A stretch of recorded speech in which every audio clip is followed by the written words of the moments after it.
The FAA suspended U.S. flights to Israel for 24 hours after a rocket fell near the Tel Aviv airport. And the fighting between Israelis and Hamas militants has led to safety concerns for anyone traveling to Israel. Israel isn't the only war-torn country right now, so where can't U.S. airlines fly? Good question. John Lauritsen looked into this, and there are quite a few places right now. Yes, sadly there are, Jennifer, including Ukraine, where Malaysia Airlines Flight 17 was shot down last Thursday. The FAA has prohibited American planes from traveling there. And one expert we talked with says the number of countries we can't fly to could be growing. Congo, pretty sure.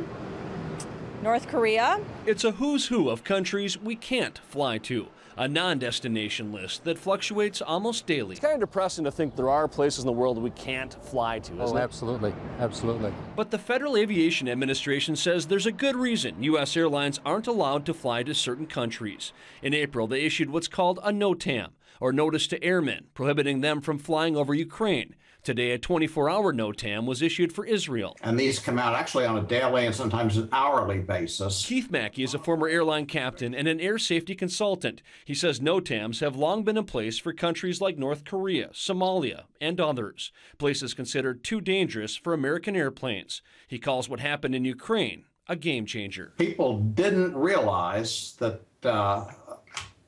rebels or people without a lot of sophistication had acquired weapons that were capable of shooting any aircraft out of the sky up to about 80,000 feet. Mackey says that distance covers all commercial flights. And without knowing who else has those weapons, he says future NOTAMs are likely for U.S. airlines, and other countries may be forced to follow suit. So now we've got great segments of the sky that really have the potential of being unsafe.